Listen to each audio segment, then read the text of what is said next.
ஒரு எந்த கேள்வி எடுக்கிறேன் அப்படிங்கிறத பிளே பண்றேன். அது உங்களுக்கு கேக்குதா பாருங்க. நமஸ்காரம். இந்த இதுலயும் ஒரு கேள்வி. இப்போ ஜோதிஷம்ங்கிறது நல்ல ஒரு சயின்ஸ், ஒரு அகாடமிக் இன்ட்ரெஸ்ட்க்கு நல்லது அப்படின்னு தோணுது. ஜோதிஷம் இந்த பொருத்தம் பார்க்குதல், கல்யாணத்துக்காக ஒத்து பார்க்கறது, ஜாதகம் ஒத்து பார்க்கறது, இதெல்லாம் ஜாதகம் பார்க்கறதும் கல்யாணத்துக்கு பார்க்கறதும் தேவையா? ஏன்னா வேதங்கள்லயோ நம்ம உபநிஷத்துலயோ எங்கேயாவது இது ஜோதிஷத்தை பத்தி இந்த மாதிரி பேசுறாங்களா? கல்யாணத்துக்காக ஒத்து பார்க்கறது இருக்குதான்? ஏன்னா கதைகள் வழியா கேட்கும்போது விவாகம், சுயம்பரம், பாணிகிராகம் அப்படின்னு எல்லாம் கேள்விப்பட்டிருக்கேன். மனப்பொருத்தத்தை பார்த்து 2 பேர் சேர்ந்து வாழ்றாங்க, அதுக்குள்ள ஒரு சடங்கா இருக்குது.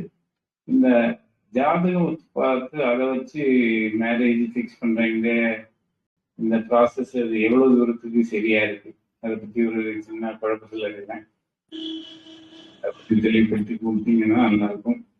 நம்ம பகவத்கீதா கிளாஸ்ல அதை எங்கேயாவது இன்க்ளூட் பண்ண முடியும்னா அப்படி கொடுத்தாலும் நல்லா இருக்கும்.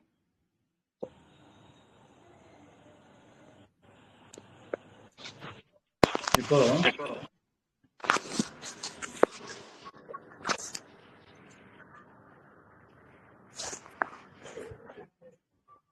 வேதங்கள் அப்படின்னு நம்ம சொன்னோம்.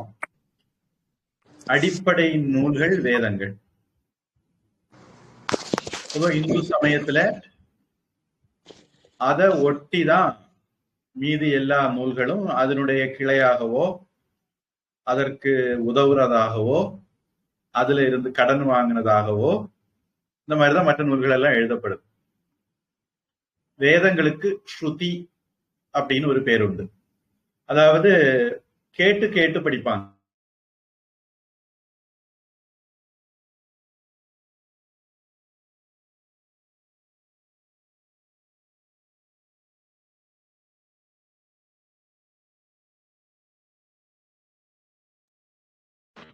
சாமிஜி வாய்ஸ் கட் ஆச்சு.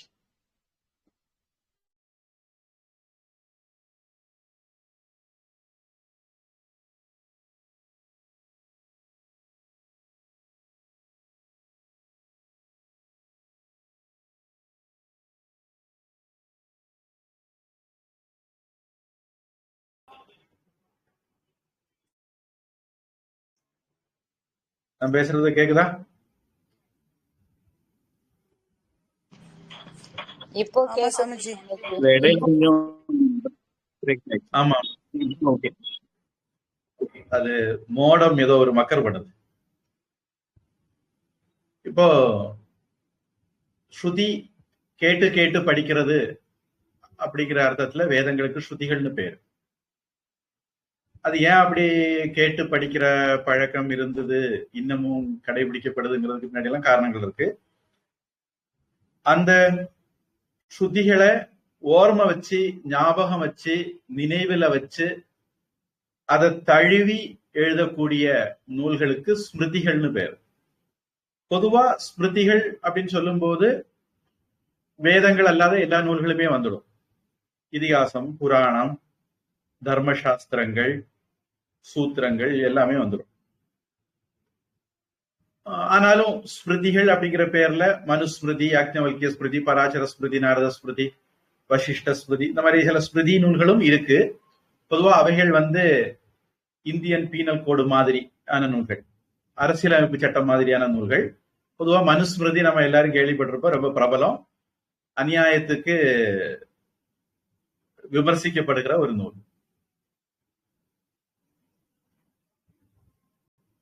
இந்த வேதங்கள் 4.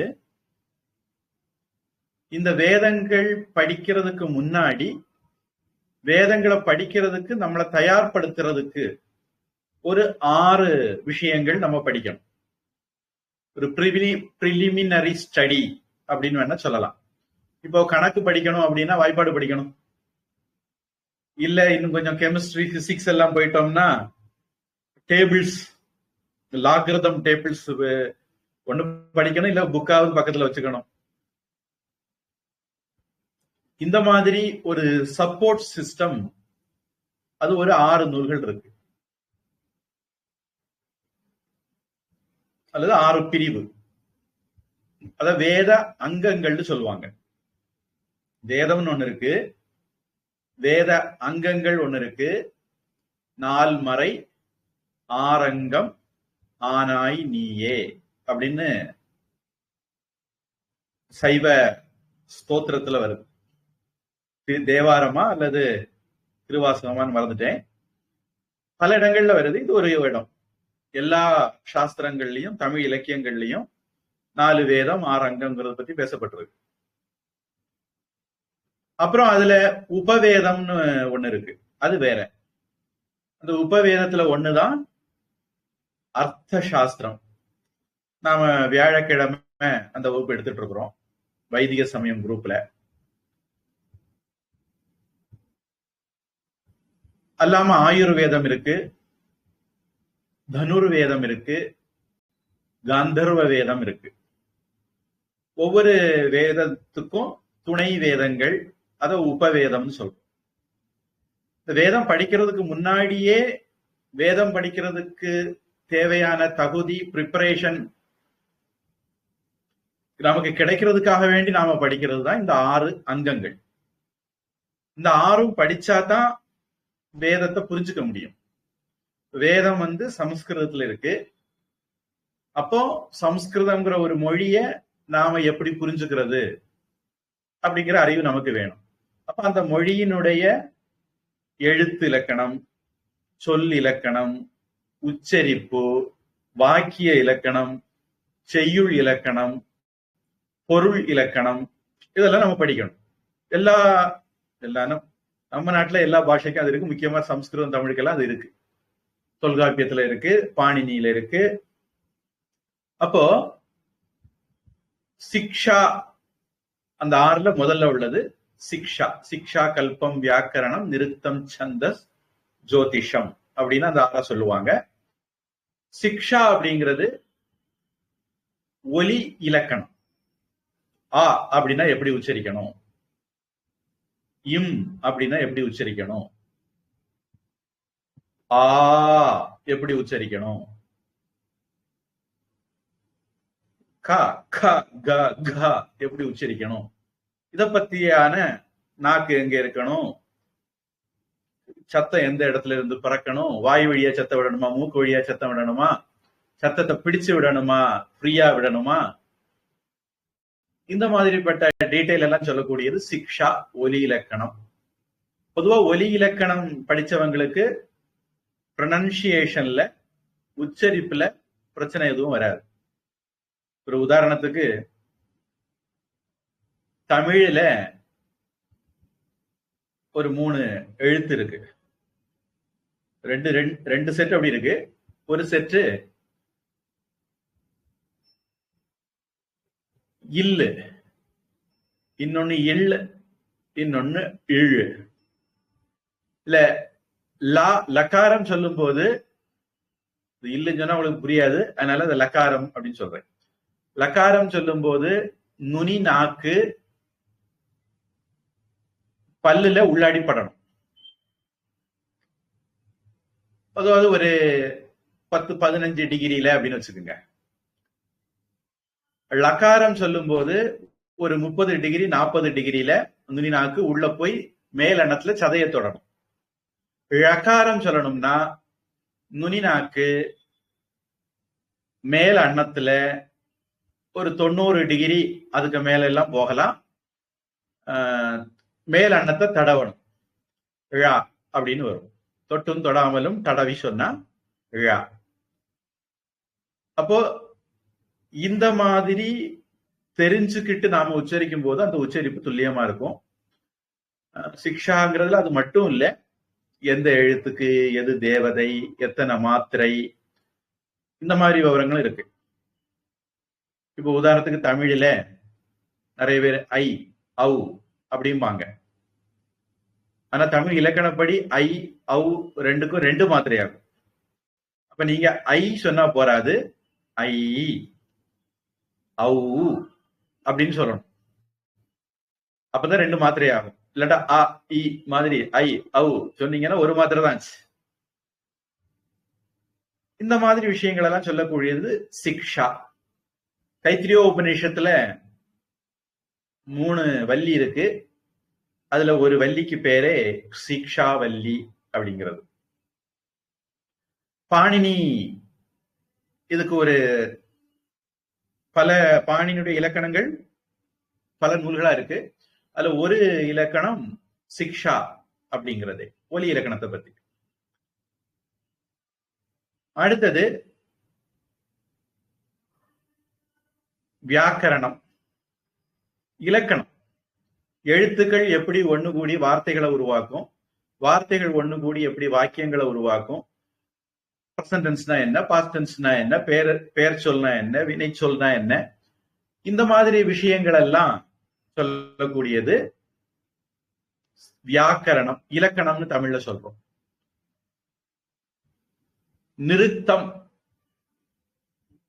ஒவ்வொரு சொல்லுக்கும் எத்தனை விதமான அர்த்தங்கள் இருக்கலாம்.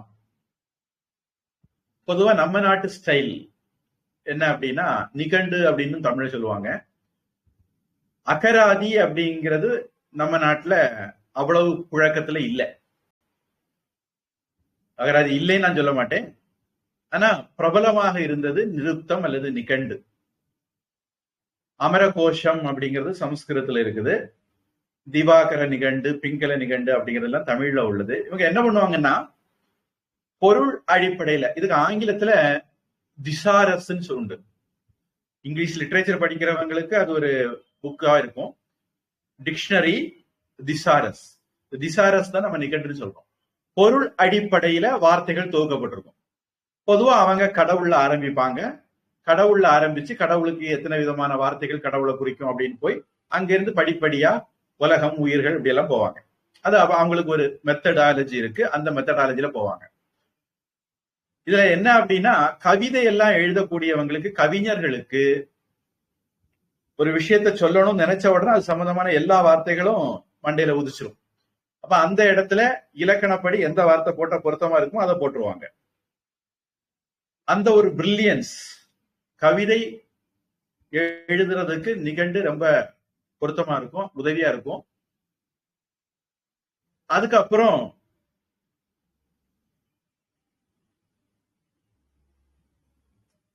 சந்தஸ். சந்தஸ் அப்படின்னா இலக்கிய அமைப்பு. இப்ப தமிழ்ல வெண்பா, ஆசிரியப்பா, கலிப்பா, வஞ்சிப்பா அப்படின்னு வச்சிருக்கிறோம். அப்புறம் வெண்பாவிலையும் துணை வகைகள் இருக்கும். இப்ப திருக்குறள்ல பாத்தீங்கன்னா தர்ம, திருக்குறள் சொல்றேன், திருக்குறள் வேணா சொல்லி முடிச்சிருவோம். வெண்பால ஒரு வகைதான் திருக்குறள். அதாவது குறள் வெண்பால ஒரு வகையான குறட்பாக்களால் ஆனதுனால அது குறள்னு பேர் வந்தது. அதை வச்சு அந்த நூலுக்கே திருக்குறள்னு பேர் வந்துட்டு. 4 அடி, 2வது அடியில 4 சீர், 2வது அடியில 3 சீர், அப்படி 2 அடியில 7 சீர்ல முடிஞ்சிடும். அதனால அதுக்கு குறள் பா அப்படின்னு பேர் வந்தது. இது மாதிரி 8 எழுத்து உள்ள 3 பாகம் இருந்ததுன்னா அதுக்கு காயத்ரி அப்படின்னு பேர். உண்மையிலேயே காயத்ரி மந்திரத்துக்கு பேரு சாவித்ரி மந்திரம். சவிதா அப்படின்னா சூரியன். சூரியனை பத்தின மந்திரம் அப்படிங்கறதுனால அதுக்கு சாவித்திரி மந்திரம்னு பேரு. ஆனா அது காயத்ரி சந்தஸ்ல இருக்கிறதுனால காயத்ரி அப்படிங்கிற பேர் அதுக்கு வந்து போச்சுது. எப்படி திருக்குறளுக்கு குறள்னு பேர் வந்துட்டதோ அதே மாதிரி சாவித்திரி மந்திரம் காயத்ரின்னு பேராகி போச்சு. ஆனா காயத்ரி ஒவ்வொரு தெய்வத்துக்கும் காயத்ரி மந்திரம் இருக்கிறதுனால நாம இப்ப என்ன பண்றோம், சூரிய காயத்ரி, விஷ்ணு காயத்ரி, ருத்ர காயத்ரி, ஷண்முக காயத்ரின்னு சொல்ல ஆரம்பிச்சிட்டோம். இது காயத்ரிங்கிறது ஒரு சந்தஸ். நமக்கு பகவத்கீதை எடுத்துக்கிட்டீங்கன்னா, பகவத்கீதைன்னு சொல்ல வந்து என் வாயில திருக்குறள் வந்துருது. பகவத்கீதை எடுத்துக்கிட்டீங்கன்னா முதல் ஸ்லோகம் தர்மக்ஷேத்ரே குருக்ஷேத்ரே சமவேதாயுயுத்சவக மாமகா பாண்டவாஸ்சைவ கிமகுர்வத சஞ்சய. இது 8 எழுத்துள்ள 2 பாகம் உள்ள 2 அடிகள் இருக்கும். இப்படி இருக்கிற இதுக்கு அனுஷ்டுப் அப்படின்னு பேரு. இன்னும் நிறைய ரூல்ஸ் எல்லாம் உண்டு. நான் நமக்கு ஏத்த அளவுல சுருக்கமா ரூல்ஸ் சொல்றேன். இந்த பள்ளிக்கூடத்துல வாத்தியாரு டெஃபினிட் ஆர்டிகிள் இன்டெஃபினிட் ஆர்டிகிள் போடணும், ஏ அண்ட் தி போடணும். வாத்தியார் என்ன பண்ணுவாரு, நம்மள மாதிரி மரமண்டைகளுக்கு சௌகரியமா AEIOU வந்தா ஆன் போடு, மீதி எது வந்தாலும் ஏ போடு அப்படிம்பார். அது சரியான இது இல்ல, அது ஒரு குறுக்கு வழி. அது மாதிரி நான் இப்போ அனுஷ்டுப் சந்தஸ் சொன்ன விளக்கம் ஒரு குறுக்கு வழி. இப்போ கார்பண்ய தோஷோ உபகத ஸ்வபாவஹ பிச்சாமி த்வாம் தர்ம சம்மூடசேதா. இப்படி ஒரு ஸ்லோகம் 7 அல்லது 8வது ஸ்லோகம் 2வது அத்தியாயத்துல. இந்த மாதிரி ஸ்லோகங்களும் கீதையில அங்கங்க வருது, இடையிடையே வருது. இத திரிஷ்டுப் சந்தஸ் அப்படின்னு சொல்லுவோம். 11 எழுத்து இருக்கக்கூடிய 2 பாகம் உள்ள 2 அடிகள் உள்ளது. இப்படி காயத்ரி, உஷ்ணிக், அனுஷ்டுப், திரிஷ்டுப், பிருகதி, பங்கி, இப்படி ஒரு 7 சந்தஸ பத்தி சந்தியாவந்தன மந்திரத்துல நாம சொல்றோம். ஆனா நிறைய சந்தஸ்கள் உண்டு, கிளை சந்தஸ்கள் எல்லாம் உண்டு. இப்படி செய்யுள் இலக்கணத்தை சொல்லக்கூடியதுக்கு சந்தஸ்ன்னு பேர். காயத்ரிங்கிறது ஒரு சந்தஸ், திரிஷ்டுப்ங்கிறது ஒரு சந்தஸ், அனுஷ்டுப்ங்கிறது ஒரு சந்தஸ். தமிழில தொடை, அப்படி தொடை இலக்கணம் அப்படிங்கிற மாதிரி தொல்காப்பியத்துல சொல்லுவாங்க. அப்போ சிக்ஷா, வியாக்கரணம், நிருக்தம், சந்தஸ். அப்புறம் நம்முடைய சௌகரியத்துக்காக வேண்டி கல்பத்தை சொல்றேன். கல்பம் அப்படிங்கிறது ஒரு யாக யஜ்ஞங்கள் பண்ணும்போது அதுல அந்த ஹோமகுண்டம் எப்படி இருக்கணும், அந்த மண்டபம் எப்படி இருக்கணும், என்னென்ன மந்திரங்கள் எந்தெந்த சந்தர்ப்பத்தில் சொல்லணும், என்ன ஹோமத்துல என்ன மந்திரங்கள் சொல்லணும், இந்த மாதிரிப்பட்ட விவரங்கள் எல்லாம் சொல்லக்கூடியது கல்பம். கடைசியா 6வதா ஜோதிஷம். பொதுவா ஜோதி அப்படின்னா ஒளி. வானத்தில் உள்ள பொருட்கள் பொதுவாக ஒளிரக்கூடியவை. அந்த ஒளிரக்கூடிய பொருட்களை பற்றிய விஞ்ஞானம், அறிவியல்ங்கிறதுனால அதுக்கு ஜோதிஷம் அப்படின்னு பேரு. இது எதுக்காக வேண்டி அப்படின்னா, நாம சந்தியாவந்தனம் பண்ணணும், 3 வேளை பண்ணணும். இதே மாதிரி நித்திய கர்மங்கள், நைமித்திய கர்மங்கள் இதெல்லாம் செய்யறதுக்கு, அல்லது காமிய கர்மங்கள் எல்லாம் செய்யறதுக்கு உகந்த நேரம் பார்த்து நாம அந்த விஷயங்களை செய்யறதுக்காக வேண்டி, அந்த காலத்துல டைம் பீஸ் எல்லாம் கிடையாது.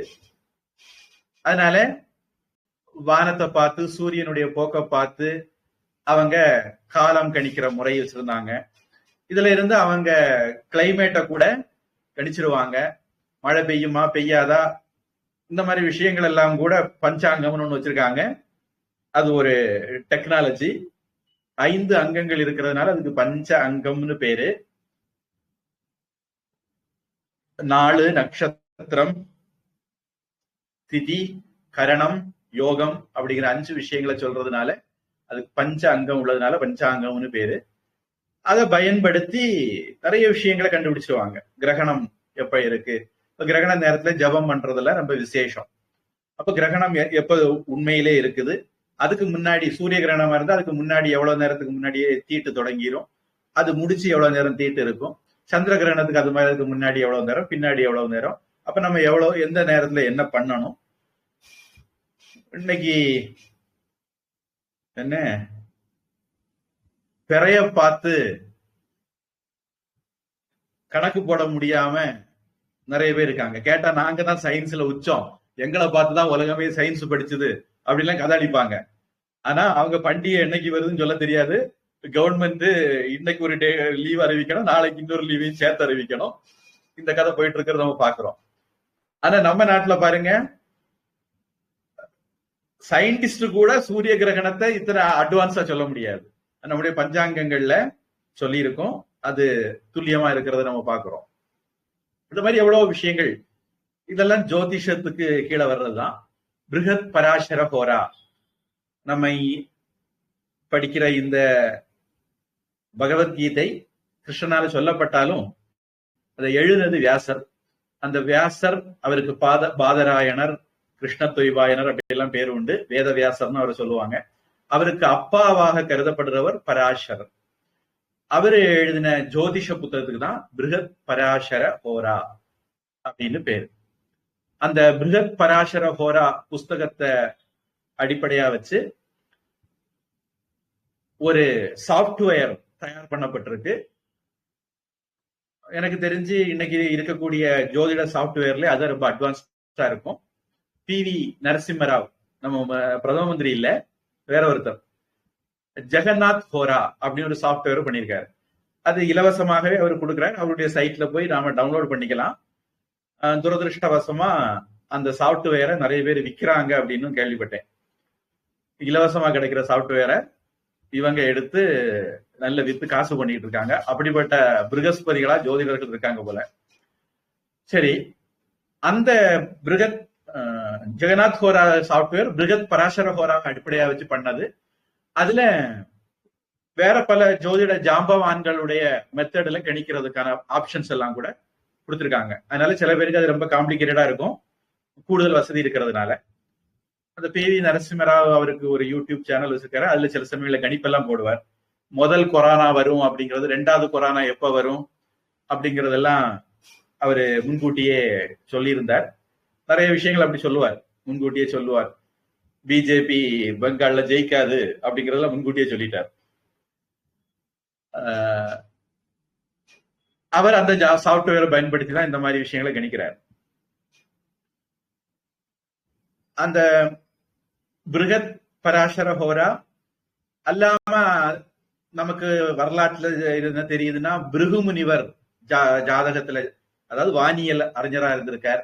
அப்படியே அந்த பரம்பரை குப்தர்கள் ஆட்சி காலத்துல, இந்தியாவில இருக்கக்கூடிய பொற்காலம் அப்படின்னு கருதப்படக்கூடிய குப்தர்கள் ஆட்சி காலத்துல ஆரியப்பட்டர், சரகர், சுஸ்ருதர், லீலாவதி, பாஸ்கரர், இப்படிப்பட்ட பெரிய பெரிய ஜாம்பவான்கள்லாம் வாழ்ந்தது அந்த குப்தருடைய ஆட்சி காலம். அந்த ஆரியப்பட்டர் கால வரையிலும் நாம இந்த ஜோதிட அறிவியல்ல ரொம்ப கைதேர்ந்திருந்திருக்கோம். இந்த ஜோதிட அறிவியலுக்கு ஒரு உதாரணமாக இன்னைக்கும் விளங்கி கொண்டு இருக்கிற நிறைய கட்டடக்கலைகள் உண்டு. இத்தனாம் தேதி இத்தனை மணிக்கு சூரிய ஒளி பகவான் காலில் விழும், இந்த மாதிரி ஒரு இது இருக்கு. இப்ப ராமர் கோவில்ல கூட அந்த மாதிரி ஏதோ பண்ணிருக்காங்க. கோனார்க் கோவில் ஒரு உதாரணம். இது கோவில்கள்ல சிற்ப கலைகள்லயே இத இன்க்ளூட் பண்ணிருக்காங்க, அவங்களுடைய வானியல் அறிவை. மற்றபடி இன்னொரு உதாரணம் சொல்றாருந்தா ஜந்தர் மந்தர், இது உங்களுக்கு எல்லாம் நல்லா தெரிஞ்சிருக்கும். உண்மையிலே அதுக்கு பேரு எந்திர மந்திரம், யஜயோகோ அபேதக. அது நம்ம தமிழ்ல ரலயோகோ அபேதக, ராவும் லாவும் மாத்தி மாத்தி சொல்லுவோம். மரக்கறி சொல்லணும், நம்ம மலக்கறி சொல்லுவோம். சுவல் சொல்லணும், நம்ம சுவர் சொல்லுவோம். இந்த மாதிரி ராவ லாவ மாத்தி சொல்றது இருக்கு. இத மாதிரி ஒவ்வொரு பாஷையிலையும் சில விசித்திரம் இருக்கு.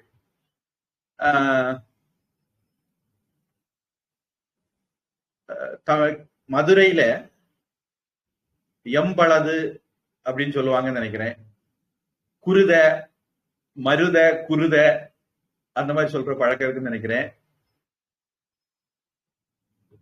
வங்காளத்துல அவங்களுக்கு பா சொல்றதுக்கு பதிலா பா சொல்லுவாங்க.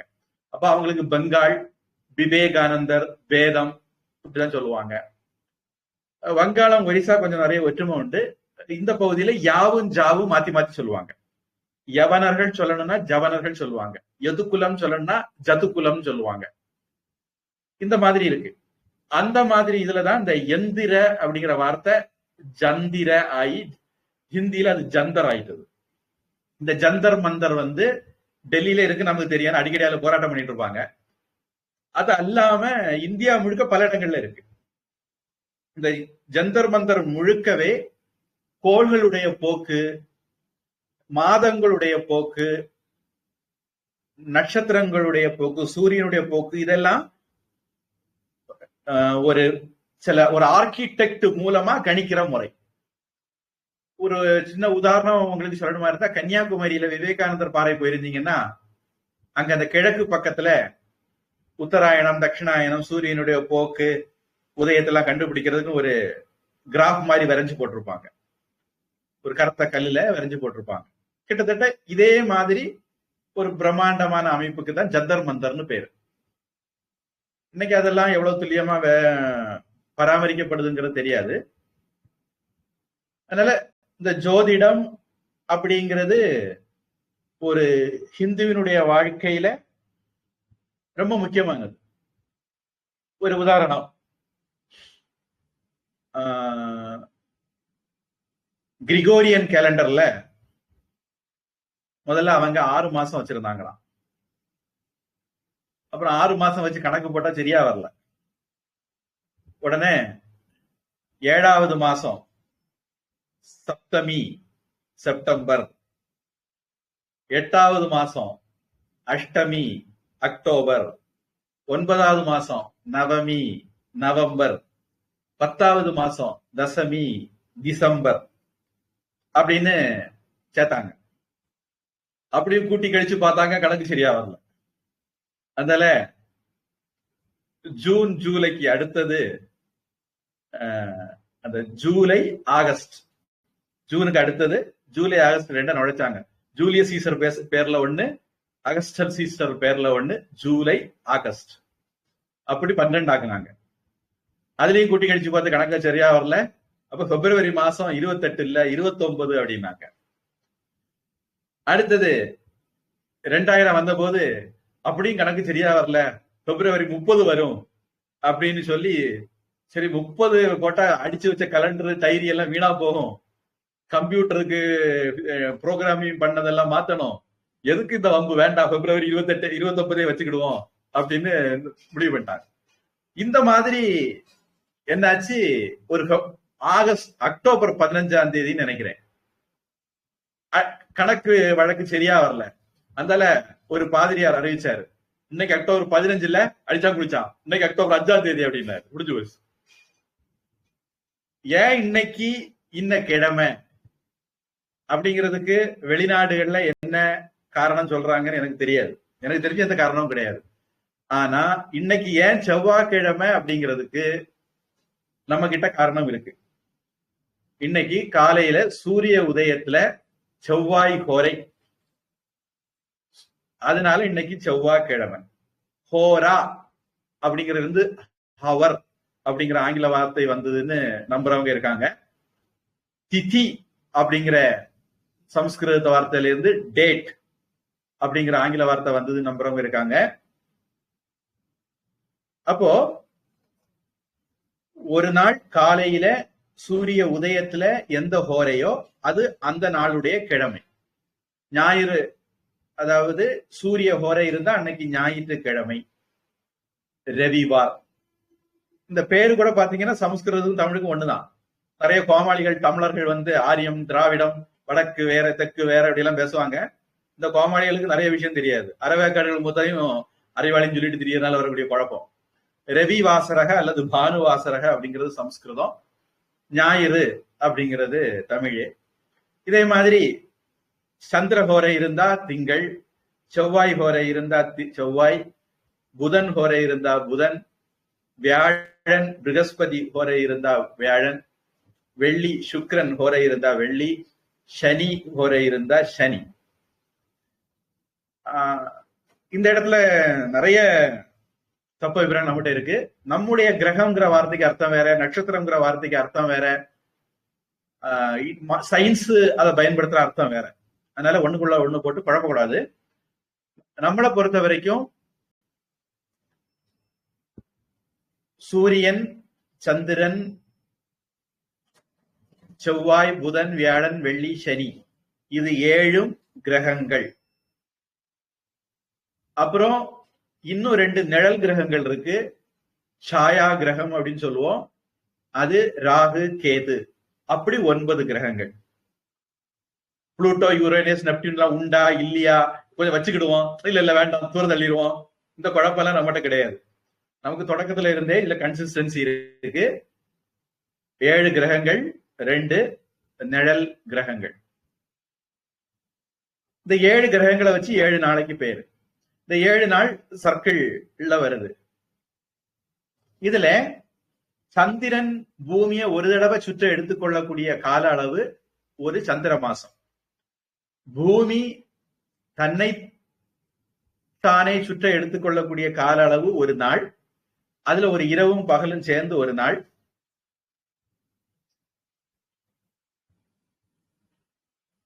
சில பேரு என்ன பண்றாங்க அப்படின்னா,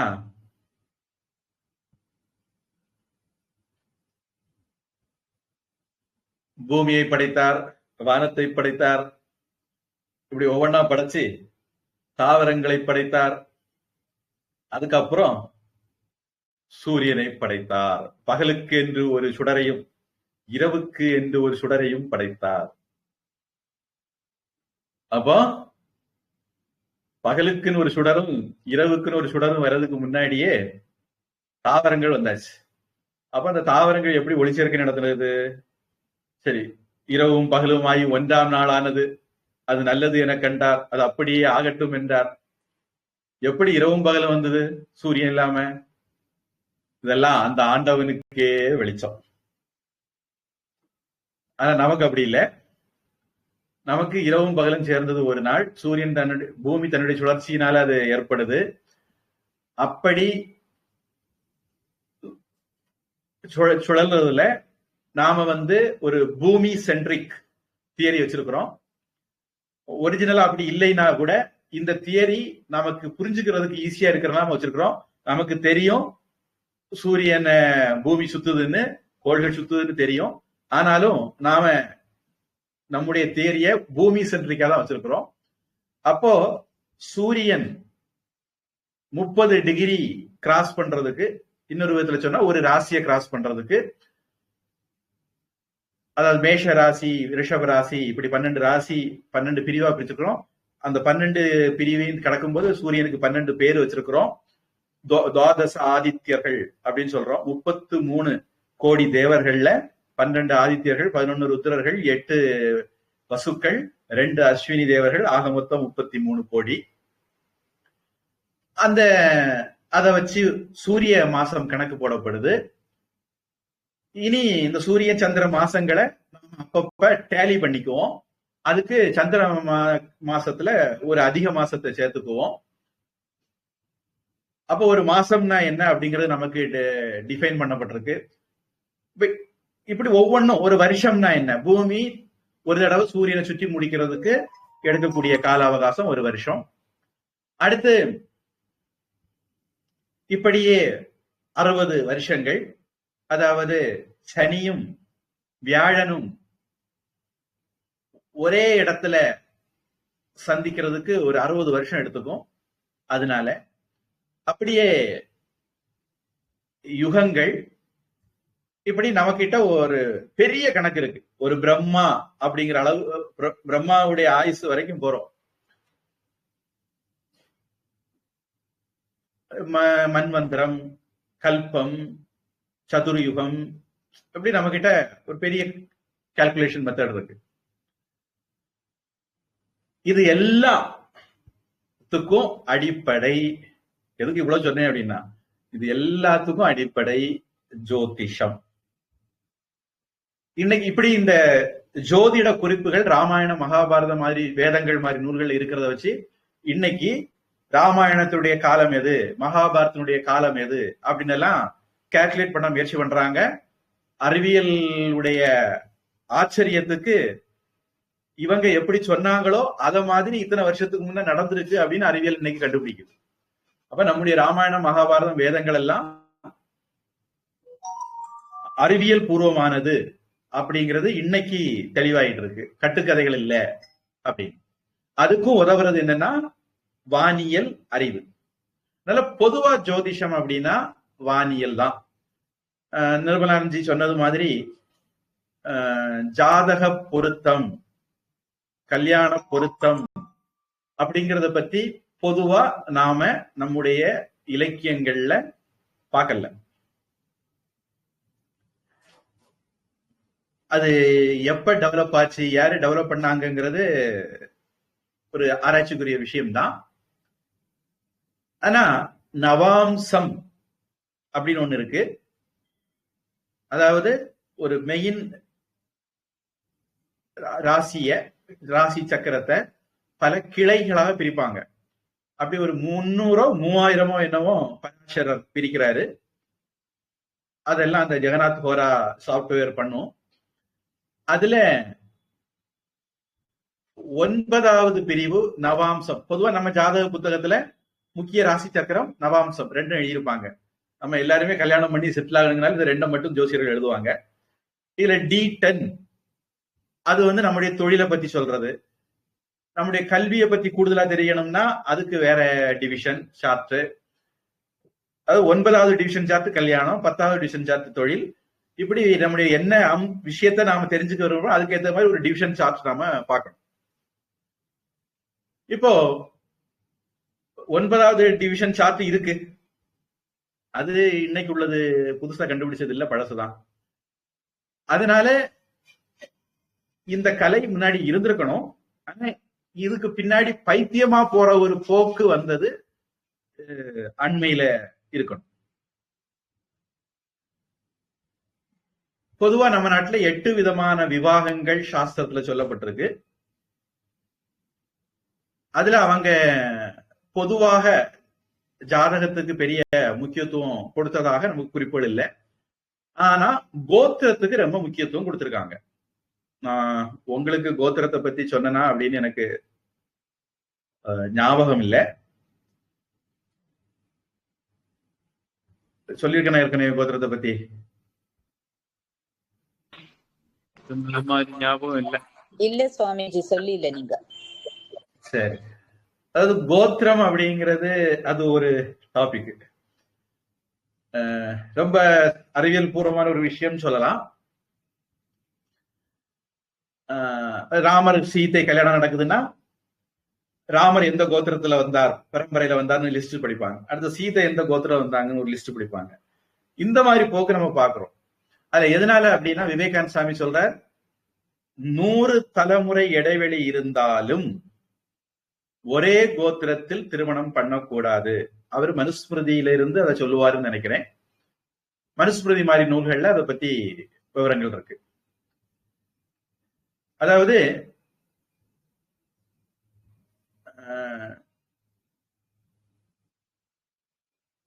நம்ம நாட்டுல ரிஷிகள் அவர்களுடைய வம்சாவளிகள்,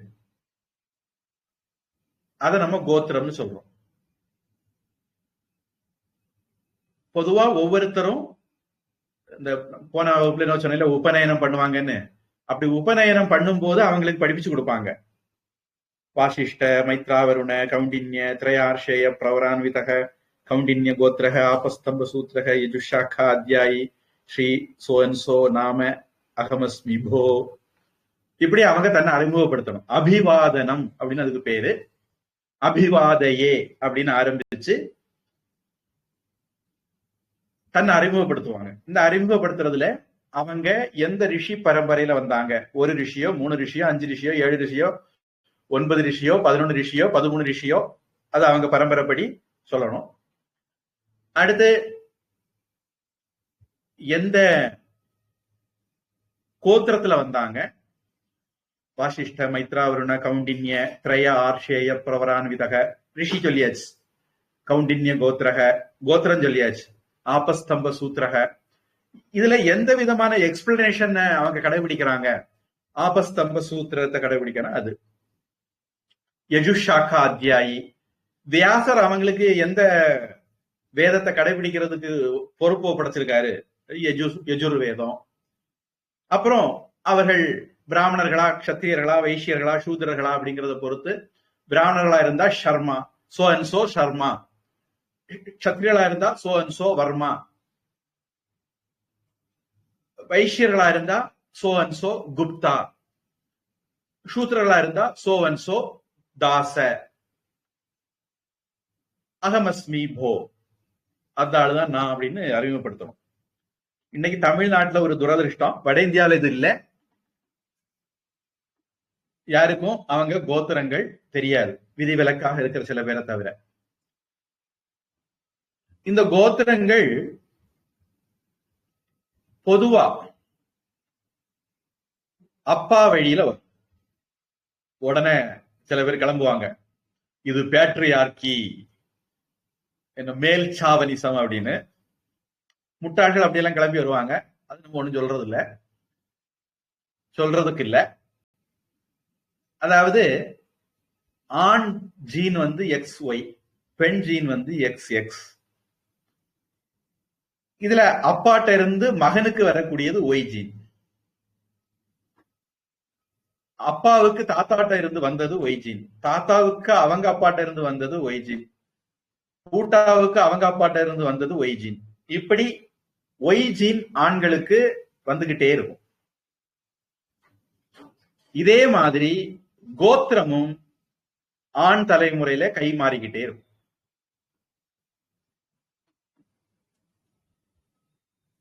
அப்போ நமக்கு ஒரு அசம்ஷன் பண்ணலாம், சில Y ஜீன்கள் இருந்திருக்கு, அதன் அடிப்படையில சில கோத்திரங்கள், நிறைய கோத்திரங்கள் உண்டு, அத்தனை கோத்திரங்கள் பழைய காலத்துல ஏற்படுத்தி இருக்காங்க. அந்தந்த Y ஜீன் அந்தந்த கோத்திரத்துலதான் கடத்தப்படுது. வசிஷ்டர், பராசரர், பரத்வாஜர், இப்படி கோத்திரங்கள் சொல்றாங்க. அப்ப அந்தந்த Y ஜீன் அடிப்படையில சொல்லி இருக்க கூடும். இது ஒரு ஆராய்ச்சிக்குரிய விஷயம். எனக்கு தெரிஞ்சு கன்னியாகுமரி மாவட்டத்துல நான் பார்த்தேன், இல்லத்து பிள்ளமார் அல்லது பூக்கட்டி பண்டாரம் அந்த மாதிரி சொல்லக்கூடிய அங்க பரம்பரையில ஈழவர்கள் அப்படின்னு சொல்லலாம்னு நினைக்கிறேன். அவங்க பரம்பரையில பெண்கள் அடிப்படையில கோத்திரம் கடைபிடிக்கிறாங்க. அவங்க அதுக்கு பள்ளி அப்படிங்கிற வார்த்தை வச்சிருக்காங்க. கொங்கு நாடு மாதிரி தமிழக பிரதேசங்கள்ல அவங்க வந்து கோத்திரம்னு அவங்களுக்கு சொல்ல தெரியல. அதுக்கு அவங்க என்ன சொல்றாங்கன்னா குலசாமி.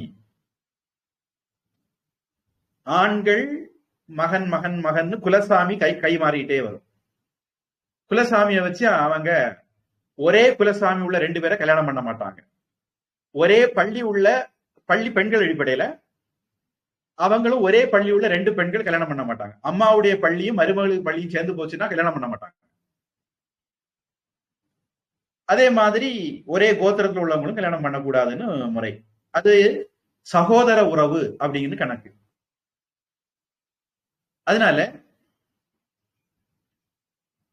கலப்பு இனம்தான் வெற்றிகரமான இனமாக இருக்க முடியும் அப்படிங்கிற சயின்ஸ் நம்முடைய முன்னோர்களுக்கு இருந்ததுனால கலப்பு கோத்திரம் தான் திருமணம் பண்ணியிருக்காங்க.